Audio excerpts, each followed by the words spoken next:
And what a dummy!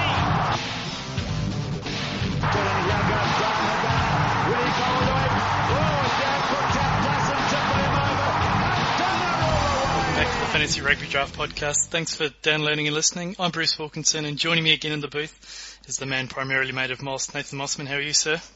ByeHard. ByeHard? Yeah, see, you normally, at the start of these podcasts, sort of try and confuse me with some sort of slightly weird reference to something which just completely throws me, so I just thought I'd try it on you. Well, it worked. Okay, so... I thought I misheard. No, ByeHard, that's my contribution to what we'll name the week with lots of buys. I mean, what do we have, ByeMageddon? Yes, ByeMageddon, ByeGate. ByeGate. I just thought maybe ByeHard as an alternative. We may end up on a few different search engines, but yeah, that sounds good to me. Yeah, and of course, there's always the opportunity for ByeHard 2 later in the season. I'm sure it'll reoccur. So it's good. I quite like it.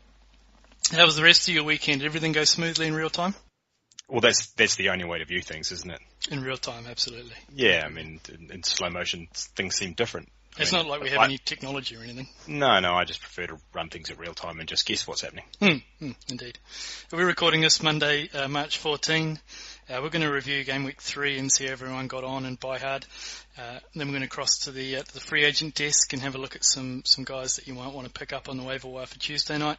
And then we'll finally look at the top scores, the managers, and the top leagues through Gameweek 3. Right, so let's get into the first match, which was the Blues Hurricanes. Tight match in the end. How did Rene Ranger go on the wing? Actually, is the first question I wanted to know. Well, Rene Ranger's been upstaged in the alliteration stakes for a start. So I think the emergence of Ricky Riccatelli. If this isn't the best name kicking around, I don't know what it is. But I think race out to the bookies right now and put money on at some point there being a headline about Riccatelli the Hitman or something along those lines. It's got to be in there, doesn't it? That's true. So I'm assuming though that this is a reference to Ranger v Savia. Yeah, I was gonna have a chat to you about that, but more just how Ranger went on the wing. Actually, was more to the point. I didn't think he was particularly standout. I think other than the try, which was pretty acrobatic. There wasn't really that much else to it, I didn't think. Wasn't that much involved. Not more than he would have been perhaps if he'd been playing centre either. Yeah, I saw Julian Severe went off at the end as well. There was a few green shoots there for Julian. He looked like it was okay. There was one run that he did where he picked the ball up and just ran through no one, and everyone started hailing him as a comeback and he's looking a bit fitter or something, but he very rarely did nothing then. But there was bits and pieces of it that I thought looked okay. Well, you asked me last week about a trade that involved Artie and Julian. Have you come closer to Artie's side after what you've seen? No. No? Okay. No, I think this is Severe's MO. I think it just does take him time to get into. He's on a different... Pod Turner made reference to it. That he's on a different fitness regime than a lot of these other guys that come in. He doesn't have the ramp up of the start of the tournament as most guys do. He's a very specific fitness regime around him, one that Phil Kearns probably agrees with. But either way, I still think in the long run you're probably, and I think going forward now looking at who they've got in the next few games and they're playing at home. These were 3 exceptionally tough away fixtures to start for the Hurricanes. I think much more better things to come from Savia. Back to the Blues though, probably the standout performer aside from, well, actually you tell me, Ihai West or Moala, who do you think grabbed the game? Oh, it was definitely Moala. That's what I thought too. Ihai West, it was a strange one because you looked at the points and you'd think he had a blinder, but you could almost question whether he'd cost the Blues the game with some of his kicking.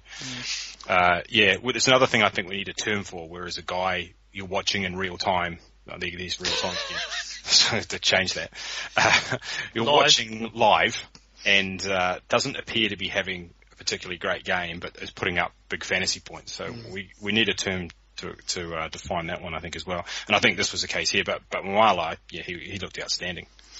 Yeah, and it probably had a lot to do with Ihai inside him as well. They had a bit more parity. Charlie Faumuina in the front row, and I'm sure you're going to touch on that in a minute. But playing outside and getting parity of ball at least, I guess. He looked really, really strong. There was a bit of talk I saw, I can't remember if it was on social or somewhere, that people were a little bit miffed about how Lamapi got minus points, but I suspect you just need to look at his opposite number at a great game, and Lamapi missed 33% of his tackles, is why he missed, and he didn't give any running meters. Moala just completely owned him. Yeah, and the other thing is that Moala was actually passing. Yeah.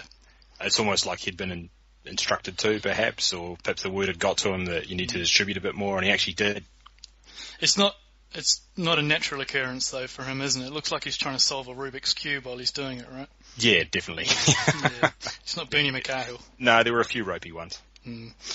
Okay, let's get on to the Blues front row then. We have talked about it previously, about how once Charlie Faumuina gets in those nimble feet moving, pretty solid, but Tangawhasi as well. Yeah, they were both pretty good. I'm slightly, I guess we might have even talked about it before, but it always annoys me a little bit when you see a prop like Faumuina throw a pass and they just rave about it, and you just think, well, you are a professional rugby player. You've pretty much got nothing else to do, but I'd expect you to be able to pass. Yeah, that's right.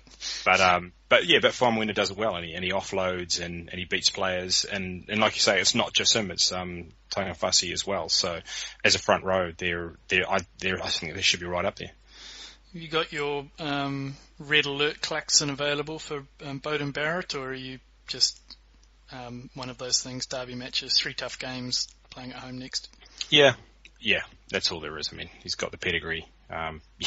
You're not worried. It's I guess he's running a little bit less at the moment. Maybe it's sort of symptomatic of the Canes generally. I thought the Blues were probably good enough to win this game. It almost felt at times like the difference was Ardie Savea. Yeah, he was. He's incredible. Yeah, it felt at times like the Blues were slow to the breakdown, and I think at one point you actually said to me that it felt like Ardie could have turned the ball over 1,000 times, and it did feel that way. He was the first there at every time, and the ref was giving them a little bit of leniency to just hold that little bit second to get the support there for the ball carrier. But no, very, very good, very strong game for him, and we get a few points on the board as well for FRD, which helps the managers to see come through. I think I saw a note to say Ben Lamb's out for the season as well, so that's good news for Tavita Lee, and it could have been much better news. That was forward though, right? Yeah, absolutely. We would have been calling him Jet Li, I think, if he'd scored that one. Perhaps we should call him that anyway. But, sounds good to me.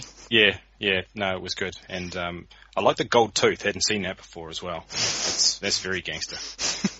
Young guy, played a lot of rugby though, but it looks like he's slowly starting to find his feet a little bit. Just for reference, we made a little bit of joke on it. I assume you think Ardie Savea knocked that ball on for Perenara's try? Yeah, absolutely. Yeah, it's there was enough there. You could see clearly the ball moving forward into his other hand. For me that was a knock on. I don't know about you. No, definite knock on. I don't know what they were talking about in the TMO. It made a bit of a comical situation, but someone I saw tweeted, and apologies for not actually sourcing who this was, I can't remember who it was, but someone said, is in real time the new it could have come from anything. Australia and New Zealand cricket listeners will know what we're referring to there. Yeah, that's good. Milner Scudder looks bad. I just read an article about half an hour ago, 5 o'clock on Monday afternoon, saying that he's probably going to have a test on Wednesday is when they get it. So I suspect there's a lot of inflammation there. It was dislocated, but long time on the sidelines by the look of it. Replacement for him, I thought, was an interesting bit of an article. Did you read that article and stuff? Haven't yet. Fella Coach Boyd was saying, sounded American, didn't it, Coach Boyd? So Coach Boyd was talking how that got Matt Proctor coming back, and that they are likely to see him as a winger as opposed to a centre, which I thought was a little bit interesting, and I guess it could be taken 2 ways. It could be a bit of a knock on Corey Jane, but also could be seen as trying to pump the tyres of Vince Asso and Lamapi in midfield to say, don't worry about it, this is your job. Yep, and Proctor would have some value on that wing for sure. He would. He looked really good last year when he came in to fill in a couple of times when Corey Jane's hamstring had pinged again. Right, much more from this. I guess we're probably going to rate the Blues front row pretty high as long as these two start. Yep, they'll be in that top 5, top 6, I guess, front rows for sure. Yeah, I might even put them in the top 3 if they get there. They look really strong. And Faumuina has some very light feet, right? It's not sidestep, it's just I don't know what it is. It's a skip, I guess. Yeah, shimmy. It is. It's a shimmy. Yeah, it is. They showed a slow motion of when he spat at one point, and it was in slow motion landing in his bed. It was disgusting. It was a horrible input from Sky. I'm not entirely sure why they slowed that down. Okay, let's go on to the Force Brumbies then. Did you catch any of this match? I did have the pleasure of catching this, yeah. Yeah, it wasn't exactly riveting compared to the match before. The Brumbies came out of the blocks pretty quickly, but fair play to the Force. They came back. Yep. And it was 17-7, I think, for quite a long time. Yeah, I think probably the yellow cards in the end probably cost the Force. Yeah, you're probably right. There's a little bit of talent there obviously came through. I mean, Joe Tamani's looking good, isn't he? He is, yeah. It's funny looking at the player stats, and they had him weighing in at just over 100 kgs, and I was like, he doesn't weigh over 100 kgs, but yeah, I think he does. Yeah, I think he might. Yeah, most of that's hair. But yeah, I think he does. But he did this last year too. You remember we were having this conversation about how fit he looked and how lean he looked, and perhaps he's on an opposite cycle in Severe in terms of his fitness program. But he does look good, and he comes out of the blocks pretty fast.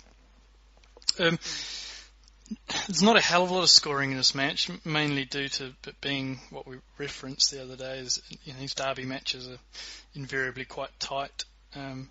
Morahan scored well, I guess, redressing that Force outside back ranking. The week before, Morahan was a little bit lucky with the try, and he wasn't really involved, and the play went a lot of Messereau's way. But it was the opposite this time, and he did actually have a lot more of the play run his way, and he Morahan that is, and he joined in the back line a lot more. I suspect that's probably the right ranking if you wanted to rank the 3 of them. Messereu didn't get a hell of a lot, so it's don't hand it Petty Morahan there, Messereu. Yeah, I'd say when you say not a hell of a lot, negative is generally considered to be a bad result. Yeah, that's right. So he got the yellow carded, which I thought I don't know what your take on it, but the comms are very, very slow to pick up that was going to be a yellow. They were all kind of patting each other on the back saying, yeah, it's just a yellow. Sorry, it's just a penalty at this stage. It's not a yellow. But the ref and the sideline AR, I thought, did quite a good job of saying, well, it wasn't clumsy, it wasn't bad timing, he wasn't going for the ball, that's a yellow then. They broke it down quite well. But he never really got his hot stepping going, and maybe that's a little bit to do with a tough matchup as well. I mean, they were shutting them down. I mean, if there's anybody out there that sort of doesn't recognise the name of Haylett Petty and sort of underrates him, then definitely try and trade for this guy, because he's going to be right up there, easily within, I would have thought, the top 10 outside backs. And look, it could have been a lot more as well. So he was the man of the match, the Force. He was named that, I think, the other day, Sunday or Monday. But he had such a strong influence for the Force tries. He didn't quite get the assists, and similar to Tusipisi, I think we'll get into a little bit later, but he was the keen driver of those tries. And not just that, his diffusing of the bombs that happen quite frequently in a Brumbies game. Exceptional player. I'm sure it wouldn't have escaped your attention that Robbie Coleman came back as well. Yep, saw him come off the bench. That was interesting. Slotted in at midfield though, right? He did, yep. It was for Tamua, wasn't it? So Aidan Toa was at fullback still. Aidan Toa picked up his chief sum of less than 10 points a game. It's going to be very interesting to see that team sheet next week, because Coleman back, whether that was enough of game time to thrust him straight into the lineup, not sure, but certainly an interesting point to know for those who may see Robbie Coleman out there, and maybe you're an Aidan Toa owner, or maybe you're not. Just have a look to see if he's available in your league. Much more from this game, mate?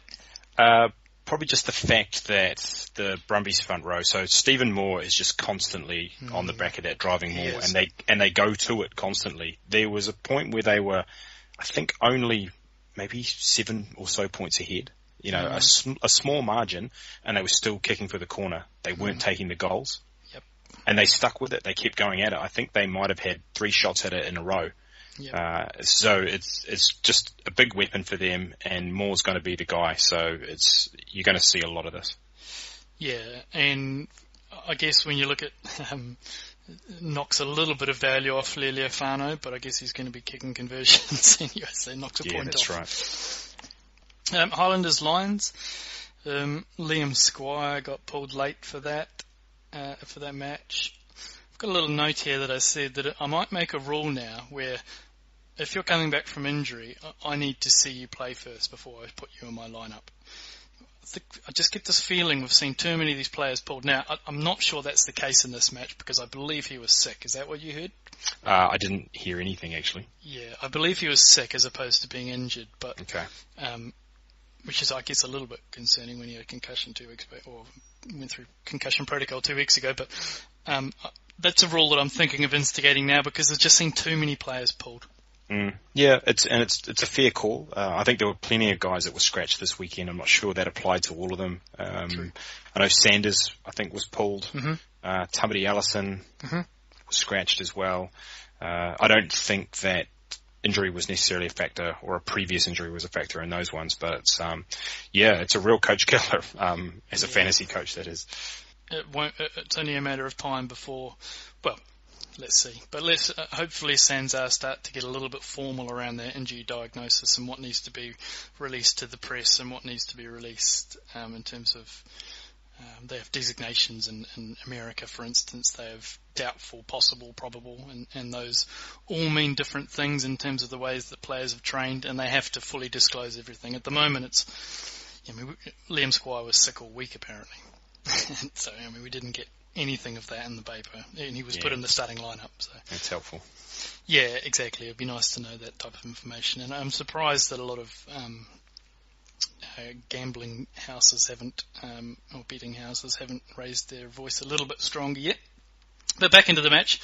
So the Lions pretty much gutted their team. Their front row was completely changed. They didn't have Marks or Smith in the 22, and then there was no Andreas Coetzee as well. So it's very similar to what the Cheetahs did as well, that they rested a lot of their front row and the fullback as well. And it seems like a lot of players, and this probably tantamount to the work that a fullback has to do nowadays in modern game, but it seems that these guys are second most rested players. Is that the kind of feeling you get with all these guys being rested?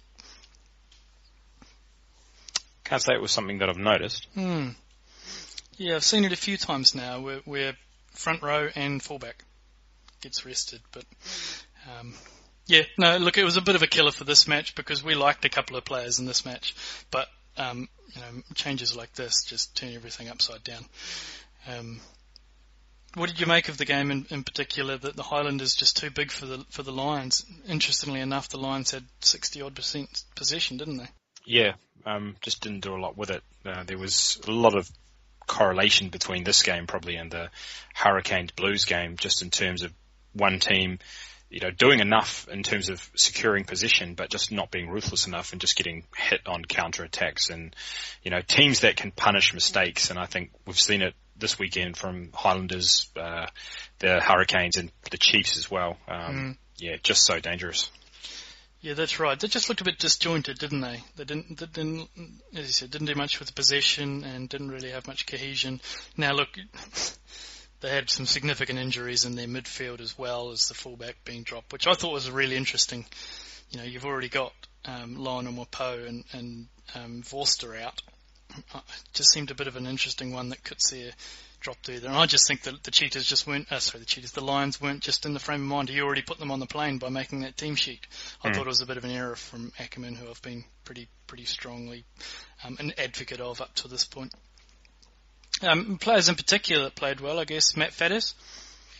Yeah, I'd sort of class this in that previous discussion about Ihia West. A guy, I thought the things that he did that were interesting was he handled the ball a lot at first receiver coming in from the wing. So I thought that's a good sign. Obviously, that's a usage that you wouldn't perhaps normally see if, say, out of Naholo if he'd been there instead. But other than that, obviously, he was fairly opportunistic. The intercept try, 90 metres, the running onto the the little grubber kick. Funny bounce for Faf de Klerk, wasn't it? Yeah. So it's just one of those things that, like, it was a great game, obviously, and there's some okay signs, but I just don't think he's going to blow too many teams away. Yep, no, agreed. And the funny thing was, it could have been a lot more as well if he hadn't shelled that pass that he took in the first couple of minutes. That's right, yeah. He actually made a couple of areas early on. Obviously, didn't set the tone too badly for him. No, there was one the Lions almost scored from, though, right? He didn't quite defuse a bomb as well as he should. Mm. But no, look, as I say, he looks like he's easing into the role and feeling a little bit more comfortable, but I don't know how much more comfortable he's going to be, because did you hear them make mention that Naholo might be back pretty soon? Yeah, I did. They had him sitting on the sideline and pulled that out in commentary. They were talking about, sort of implied it was a couple of weeks away, maybe 2 to 3 weeks, which immediately made me start thinking whether I know is this week the week to go out and try and pick him up. Yeah, it's one of those things you just don't know, do you? So no, look at. They as you said, they were sounding pretty strongly that he was going to come back pretty soon. So we'll get into the free agent desk a little bit later, but because Matt Faddis is on that list, but I wouldn't be. I'd check your legs, check to see if Naholo's been dropped. Some people dropped him after they heard the initial diagnosis, which was going to be 12 weeks, and then it came back to 10. Now it looks like it may be 3 or 4 from when he actually happened. So just check your leg. Fikatoa, turns out he's a decent player. Who knew? He seems to be in the right place at the right time as well. He's actually not too dissimilar to Conrad, but which is, they're quite jinky, not great line runners, I guess, but quite jinky and broken play type of players, and link quite well. Yeah, it just sort of brings a lot of energy. Yeah, he does. Yeah, he's all bustling, and that try-saving tackle that he made on Ruan Combrink, where he flipped him over on his back like a turtle. Pretty good. That was awesome. Yeah, really, really good. Aaron Smith were very, very good as well, and Lemus Apawanga. It was all very good from the Highlanders, really, wasn't it? It was. I guess a guy that we talked about coming into this game, Rob Thompson, true. Not really that heavily involved. He wasn't, was he? And he looked, I guess, a little bit slow at times as well. Like he didn't, he's not a guy that's going to turn a kind of a half break into a long run necessarily. No, and that'll come. I think that was down to just match fitness and getting back into him. I suspect they didn't want to bring him back as quickly as they did. Okay. But they have. But he picked up 11 points or 10.5 points. So. Yeah, he did. It'll just be, I guess, worth keeping an eye on. We did talk about coming to this game about the 12 jersey for the Highlanders and how it traditionally hasn't produced big points. So we'll just see, I guess. Pretty big boys he was up against in Van Rensburg and Manisi, big lads. But no, I do expect a few more things from Thompson, and I think he may be an exception to the rule of that 12. But let's see. For the Lions, I guess it was a bit of a serviceable effort from Elton Yanchdis. There's a few tries at the end that kind of made the score look a little bit better, but not much coming down from the Lions. No, you were hoping for a lot more, and I think you would have been disappointed. Yeah, I think so too. Okay, before we move on, is there anything more from this game that we need to cover? Just one thing. I watched this particular game with my other half and a friend of mine whose cousin happens to be Dan Pryor. Right. And during the game, it was actually mentioned that Dan Pryor was this guy's cousin. Sure. And the particular young lady said, "So is he your cousin in real life or in fantasy?" Which I thought was pretty awesome. She didn't really understand why we were laughing so much, but that's pretty good. Yeah, it's pretty good. She's a keeper. Definitely. So, and the other thing that was interesting is I think at the time was just after Dan Pryor had given away a penalty and this guy had started him in his team. We've got to start your cousin, right? Give away that penalty. I beat him by 0.5 of a point. That's excellent. So he is going to be on the phone to Dan telling him that he cost him. It's going to be a frosty Christmas. That's really good. I like it. All right, Rebels Reds. Did you see much of this game? I did actually see this game. You did see a little bit of it. I don't know if you had the same thought process I did, but after about half an hour or 25 minutes, I'd thrown my toys out of the cot. I was like, no more Reds anymore, ever in my team. Any recommendations, ever. I was just like, I'm done. I'm washing my hands. No more Reds ever. They were awful, yeah. 25 minutes, 30 minutes, that was right. And then Tui, who I'll touch on in a little bit, he just picked them up by the scruff of the neck. And that frisbee try that he created just gave them a lot of belief and a lot of hope, and just changed the game. And the Rebels, to be honest, were a little bit shell-shocked at half that they were that close. I guess looking at individual performances, though, what did you make of Hendrik Tui? I know when you asked me game week 1 whether or not he would be, what do you think of him? Because he'd scored quite well then. I dismissed him blankly. You did. I'm not doing that anymore. He's really good. And I'll touch on a connection that worries me a little bit with Karevi, but he is very, very good, and I think has crossed to the free agent desk a little bit later, but yeah, someone to keep an eye on. You got that impression as well from Tui? Yep. No, I'm buying this. For Nabuli, what did you make of his chip kicks? First, perhaps not his best asset. It was interesting because coming into this, I think I had actually asked you about Nabuli versus Hunt, and all of a sudden Carmichael Hunt was running the ball. I know. He was actually quite heavily involved, was taking the line on. Yes. He actually sort of sparked things. He looked a little bit more like the kind of Carmichael Hunt I guess we'd hope to see. Yeah, and I think they will persist with him going forward as well, because he did provide a lot more spark than Goromaru was at 15. Yeah, for sure. And I guess back to Nabuli, he got very limited touches, but he scored okay for I think maybe 2 touches he had. I'm inexplicably kicking that with 1-on-1 with Placid when he's half his size. Just I don't know what's going on. It's just infuriating. But if they can get him a little more ball, there are signs there that he could be that big scorer. He doesn't get the run backs as Carmichael does, but I still would put Nabuli over him. Going back to Hendrik Tui, so with Samu Karevi, there were signs of life there. I think he scored 11 or 12 points or something in rugby draft, but the concern I have is that the emergence of Hendrik Tui is the channels that Karevi used to run. So they're using Tui in that off the line out or off the scrum not just off the scrum, but off set piece, to be that battering ram that was once Samu Karevi in the midfield there. Now I thought that would be a good thing because I thought it would free up Karevi to be a little bit wider, but it turns out not so much at the moment. And I think as far as Hendrik Tui goes, is probably limiting Karevi's upside. But I'm a little bit worried about Karevi. What do you think? Yeah, it's an interesting point because I know that in previous seasons when we've talked about Karevi, we liked the fact that he was almost like a goal line back, wasn't he? Yeah. He'd take the ball either off the halfback or perhaps even, inside the first 5 and just try and batter over from a few yards out. Yeah. Haven't seen that this season, and you could be right, that could be because of Tui. It's just something I noticed, and I wanted to kind of see if you'd seen something as well there, but Tui he picked that team up and he played really, really well. I think Frisbee, obviously there's the try here, but he's fairly heavily involved in a lot of what the Reds do. And I think I like Jake McIntyre. He's a good player, good kid, young guy coming through, but I think he might be a bit of a problem. I think the step up at the moment is a little bit too much for him.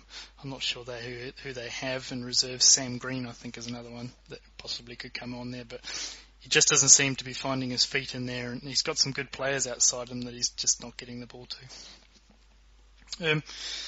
For the Rebels, I guess one player that we haven't really talked about, and it's taken a while for him to come good, is Tom English. Listed as a midfield, but plays on the wing, and also on the heartstrings of the ladies, I imagine, in Melbourne. Quite a dish. But he got a whole bunch of metres. When we get to the free agent desk, his name will feature prominently. But what did you make of Tom? This is where we've got to come up with a term for this because I'm going back to the well on this one again. It's sure. Another guy where when I watched to deceive or something. Is it? Yeah, something along those lines. It was I watched him, and then when I checked the points after the game, I was quite shocked to see how many points he did have because for me it hadn't equated to like a really good match. Mm-hmm.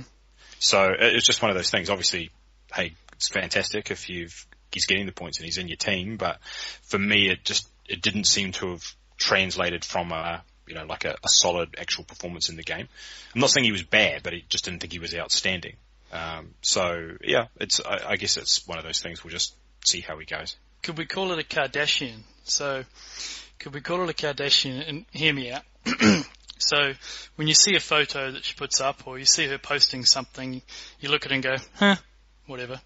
And then you look how many likes it's got or how many imprints it's got and go, bloody hell. That's a huge number. Okay. Yeah. Okay. Starter in the game. Starter. Yeah. It's a starter. All right. One thing I noticed about Jack D's kicking is that he kicks the ball like a footballer, like a soccer player.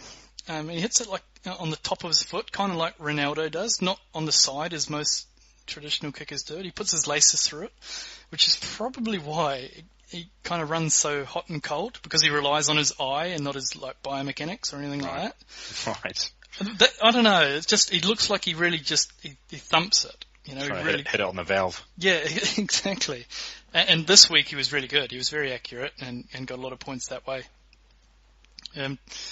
What did you make of his performance? I guess in fantasy in particular, he picked up 20-odd points. Yeah, and he was good. I guess you have to just frame that against the fact that they were playing the Reds. Reds away. Yeah. I think the Reds will get beaten up by a few teams probably over the season, I think. John Placid was very good. He looked dangerous every time he got the ball. And I think your point very early on is as long as he's starting, he should be starting as an outside back in your team as well. Yeah. I mean, this was a game where a lot of Rebels players put up decent points. And I think that probably tells you something about the quality of the opposition, maybe. Yeah, it does. I mean, you talked about Tui and how strong he was in his barnstorming runs, but Sean McMahon, goodness gracious. No, exactly. We don't usually associate him with busting meters and getting, over the gain line and charging up the field. And that's more Adam Thompson's type game, right? We more think of him as tackles and turnovers and a really great player, but he carried for 85 metres, and only the Blues front row and DMak had more defenders beat him this week. Wow. Yeah. Did you see his after-match interview? I did not, no. Oh, hopefully it's on YouTube. He came out and said that the Rebels, who had, obviously tackled hard and fought really hard in the game, he described it as a gutless performance.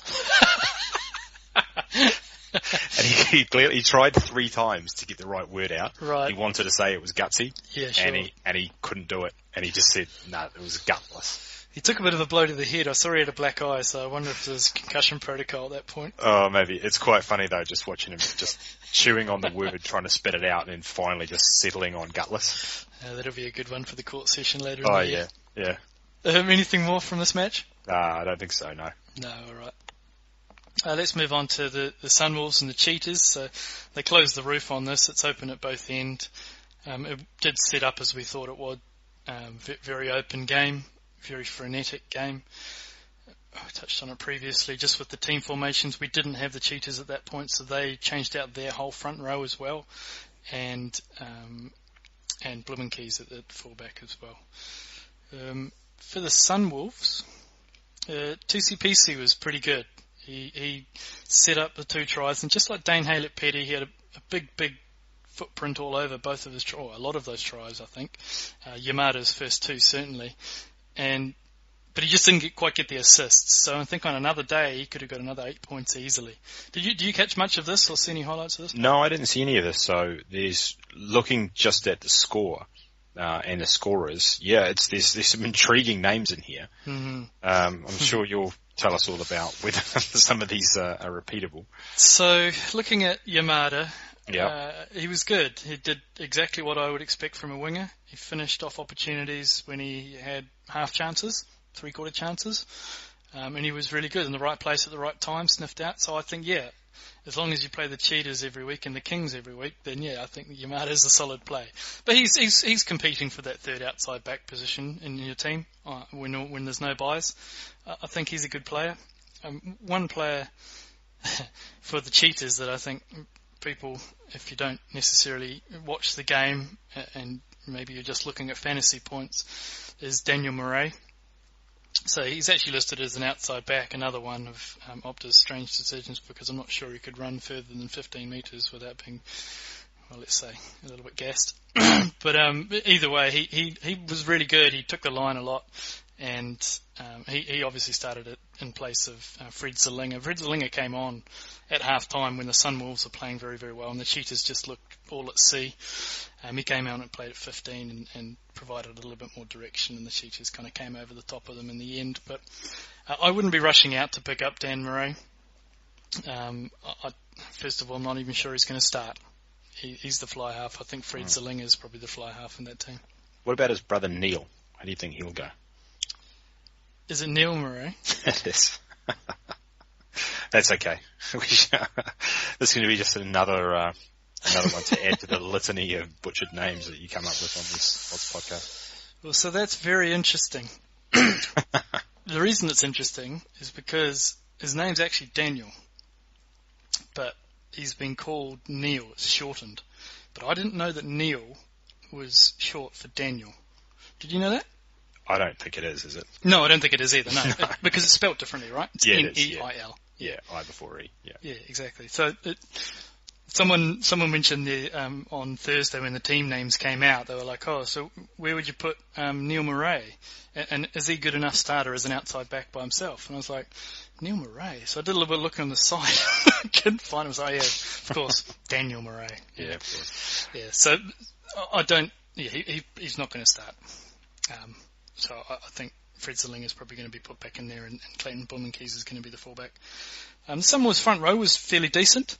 On the back of Shota Hore, Rich Freeman mentioned that in the pre-season that, he scored a try in the first game week as well, so I think he'll go okay. And in a very open match, Ryan Viljoen got his points as well. Sargor Peterson was good, Raymond Rule not so much, but as we kind of mentioned, it's C.S. Everson playing at 15, so kind of all bets are off as soon as a team name comes out like that, and all of a sudden you disrupt that back three. So I don't see too many problems with Raymond Rule going forward. Certainly to be owned and certainly to put into teams as well. We'll play the matchups. So how about the front row versus Sunwolves watch? Well, I couldn't really tell, right? You saw a little bit of it because the Cheetahs front row was not the Cheetahs front row. It was their bench. It was their second stringers. But I think you saw a little bit at the end of the game, and there's a couple of mauls and a couple of tries. I think Bon Prinslow's try just showed you what can happen. So I think the premise still stands. It wasn't proved or disproved on this match, I guess, is what I'm trying to get at. And to a wider point on that, the whole premise of starting against the Sunwolves and starting against the Kings, not just front rows, but other players as well, I agree with, and I think we're starting to see a little bit more evidence, and we'll touch on that with the Chiefs game. But I would just say that the coaches are also pulling players a lot quicker against these guys and arresting players against the Sunwolves and Kings as well.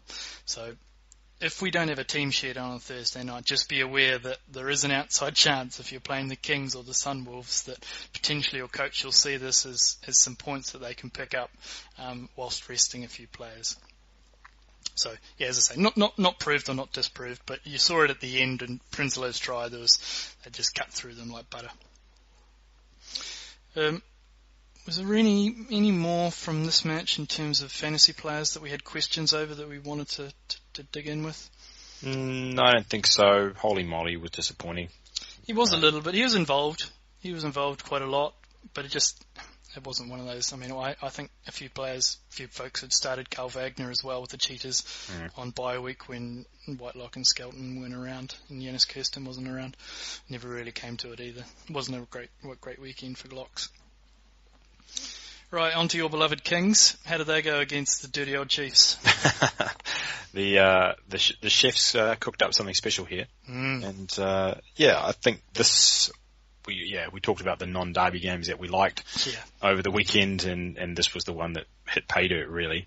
I imagine there'll be a few games probably like this, home games perhaps for the Kings, where they feel the need to chance their arm. It was actually interesting. They scored a try. I think at one point they were sort of 25 odd points behind and scored a try, and there was just high fives all over the coaching box. I saw that, yeah, which I thought was interesting. So expectations are sort of fairly low, and I think they'll be open games, I think.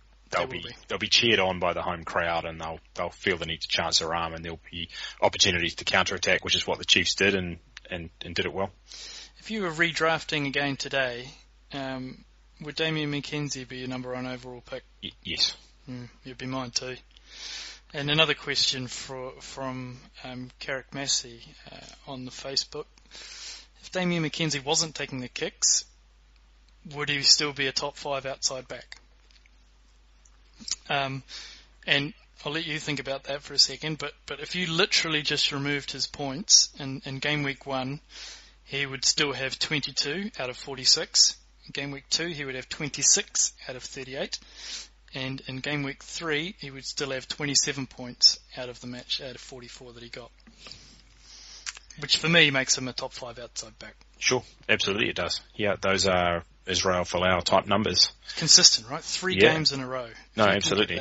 I think the flip side to that is, if you look at what Aaron Cruden did without kicking, he looked pretty good. He did, even though I still think he'll get better, because he doesn't seem like he's perhaps back to full speed. No, he doesn't. He's got the full bag of tricks going. He does. And I think that, I guess the flip side to that is, I put that back to you, if he was taking the kicking, where does he sit amongst fly halves? I'm not going to go too crazy after just playing the Kings in South Africa, but he's actually able to put up points without kicking, and it just sort of makes me think. Mm-hmm. I think he'd be up there. I'm not saying that you'd have him over Lima Sopoaga. No, I don't. It's probably about there. I think I wouldn't be far away from the original rankings. I'll probably have him about 7 or 8. Sure. Yeah, I think for me he might be up to about 5, I guess. Okay. Yep. That's fair. But it is, of course, all hypothetical because he's not.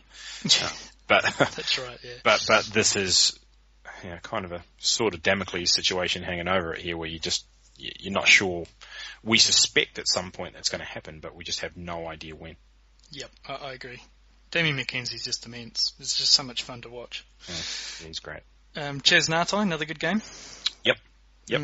And I think across the board, some of these midfielders that we're kind of waiting on, quite a few of them popped. So it was sort of back to business as usual for some of the midfielders. Yeah, it's certainly nice to see.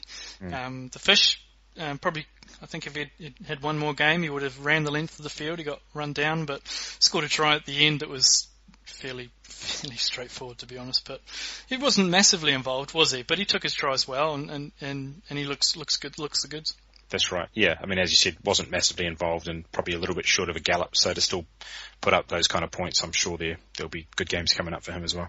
There was a little bit of criticism about Sam Cane only scoring 13 points after scoring 2 tries, but he did score them from a cumulative less than a metre out. So it probably was a little bit to do with his forward pack as opposed to him doing it himself. But no, fair play to him. He scored the tries and looks like he was heavily involved in other facets of the game as well. Good to see Leach back, Michael Leach. Not massive troubling the point scorer a hell of a lot, but good to see him involved. I think he'll be a good loose forward option going forward as well. Yeah, he gets out into midfield and he offloads, so yeah, it's all handy. Yeah, we don't need to touch on James though. Yeah, just good. For the Kings, Louis Fichet actually. So probably another one you just put in your thing. He's scored quite a few points. But, there was a couple of glaring mistakes that he made. He was pretty solid in the most part, but there was a touch finder that he missed and a kick-off, I think, at one point as well. But is he probably the only shining light for the Kings? I know the front row scored 2 tries, but then they had someone binned. Yeah. They are, yeah. I mean, there were guys that sort of had the odd flash during the game, but no one that looked like they were consistently going to put up points. This is almost the reverse, where there are guys who perhaps aren't terrible players, but aren't going to be good fantasy options. Yeah, that's right. Yeah, I thought they actually played okay in the first 30 minutes. There was a they tackled pretty well, and they were certainly in the match, and you were just wondering which way this was going to go, and then a little bit of class come out. Well, I also wonder whether, this is a Kings team which has had basically a non-existent preseason, I think. And we're pretty underdone. I'd imagine maybe their fitness and conditioning, they might just sort of fall away towards the latter half of games. Yeah, the Kings front row and the first, yeah, I think you're probably right. The first couple of scrums were a bit concerning for the Chiefs, but they seemed to right that. And I guess generally they just didn't really need to use the scrum a hell of a lot. As you said, it was a really open game. Okay, moving on to Shark Stormers then. I know you didn't see this match, so I'll run through it fairly quickly because we've put it last for the reason we talked about before. We'll do a match of the day type thing where the more, how should we put that? It wasn't dour. It was an interesting game. It just didn't scream of a lot of fantasy points, and it was a derby match, so it was quite tight. So we've put this last, and it's not just because it was chronologically last either. But I guess one of the talking points was Kurt Coleman. He was okay in terms of actual rugby, not so much a fantasy rugby draft. I reckon you can probably do better with other fly halves on the waiver wire or on your bench. I think now that the buy has passed, or a significant buy has passed, until the next one, we'll probably have to evaluate then. But there's a lot of other fly-halves out there. And it was also a tough match-up, so maybe there's a little bit of better things to come from him, but I still think you can find better players elsewhere. For Leo Zass and Dylan Lads, they were starved of the ball for the most part. There's a bit of limitations on the insides of the Stormers. Johnny Kotzer just did not pass the ball to either Zass or Lads, and any loose forward that went in those channels just outside just had the blinkers on, put the ball under the arm, and didn't give those guys much space. But Zass is a little bit similar to Nabuli, really. His points per touch must be really, really high. He's just so dangerous. When he gets the ball, he's just so quick, and stuff kind of happens around him. I'm not sure Willie LaRue will want to see his try again. He probably should have stopped that, and I'm still I keep replaying it over and over again, trying to figure out exactly how he scored that try and how the ball ended up in his hands and not Willie LaRue over the sideline. But yeah, hey-ho, it happened. At the point of the last podcast, we didn't have a team, so I guess we'll just figure out week by week whether Cobus Van Veek is going to come back or not. Then we'll have to see how much Zass has got. But I believe Van Veek was fit, so this is a little bit of a vote for Zass going forward as well. For the Sharks, Joe Peterson was good, JP Peterson was good, and Marcel Coetzee, and the rest pretty much let you down, to be honest. And JP's came from one strong run, so I'm not really convinced that you want to be running out and grabbing him, but we'll touch on that in a minute. Strong defence all around from the Sharks. The Stormers came at them in that first half, but they played quite well to hold them out. They just couldn't penetrate the Stormers. They had that side-to-sideness, and as I said, Johnny Kotzer just ended up with dying with the ball quite a lot of times. All right, so how did your weekend go? Have you got anything more in terms of how your teams went, or how you're going in some of your leagues, or any sort of anything you want to pull out there? Having looked at the results of my team so far, one thing that seems to be in the matches where I've lost anyway, one thing that seems to cost me is actually getting points out of the forwards and the halfback. And it's almost a situation where we've concentrated a lot on those outsides, but sometimes it can cost you if you're not getting enough points on those other positions. And when you look at the scoring, a lot of outside backs put up decent points, and so it's almost like, well, perhaps worry about them a little less. It's good to have the top guys, of course. If you've got McKenzie, that's fantastic, but it's possible that you could actually trade some of these quite big name outside backs for somebody who's not quite so big namey, but will still be consistent. But as part of that trade, trying to pick up an upgrade in those forward positions where perhaps you're getting basically nothing for somebody who actually can do something. Yep, no, that makes sense. I think we probably need to do a pod or focus a little bit more on those guys as well, because you're right, we do look at the outside backs. Before we get into free agent corner, I just thought I'd let you know that Mossman's gone off to his sunbed, so thanks for your time, mate. That's news to me. All right, let's move across to the free agent desk.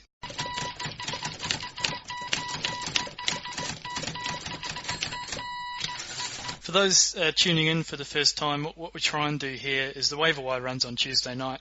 What we're trying to do is pull out some players that have played well during the weekend or have scored some points previously that are less than 65% owned across all of the leagues.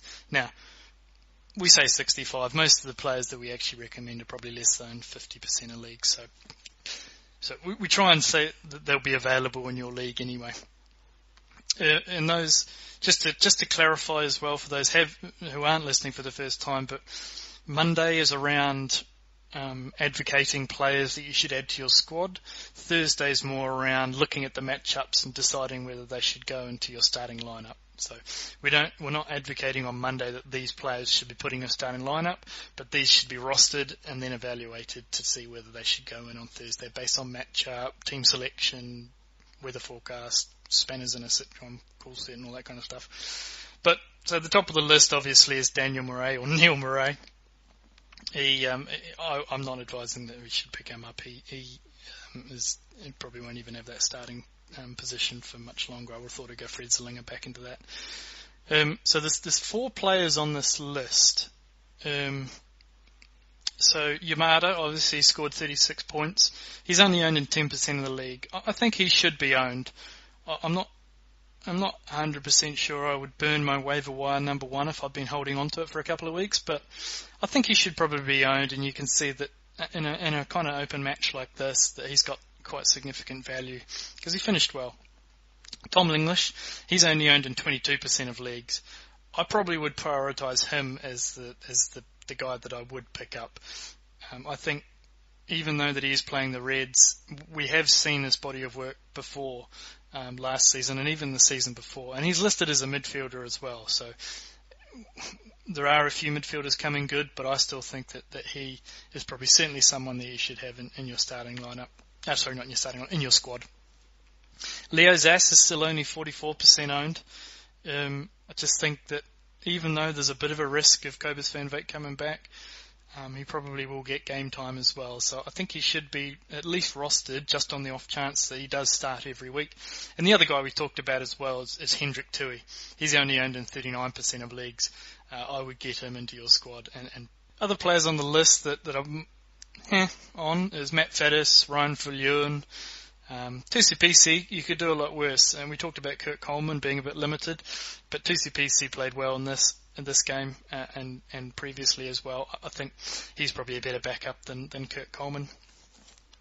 JP Peterson, again, I think it came from one run. Tavita Lee is only in 35% leagues. If he's going to get more of a starting opportunity and Ben Lamb is out for the season, then I think it's probably worthwhile looking at him as well. That's probably all the list that I wanted to cover. There's a few other names in there, but Rohan van Rensburg is another one that took his try quite well, even though it was quite late on in the piece. But he's only owned in 4% of leagues. Okay, so let's look at the top scores, managers and leagues. The top score for the week was from Mr. Hayden McAlpine. Well done, sir. 231. That's a massive score. Congratulations. And the top managers, we have a carryover from last week. So the top managers are Hamish Wilson, Wesley Mundell, Ori Sharan, Andrew Bartlett, and Reece Labuskakny. So congratulations, Hamish. You get to rub it in their face for another week. In the top leagues, we have a bit of a change at the top. So Fance Bants goes in at number 1, and Shiva Bowl drops down to number 2. The Sharpie Cup's number 3, the High Veld Bowl, number 4, and Dave's Dickheads back at number 5.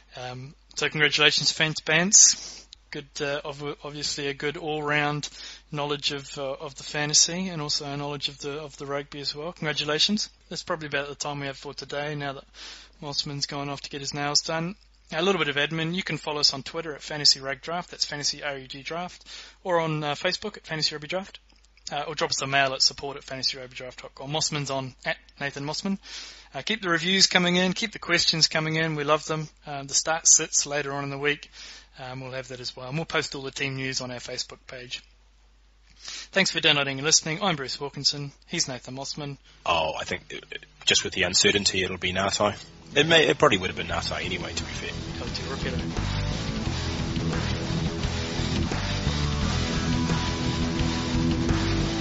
What a bust here by Christian Cullen. Plenty of support and what a dummy.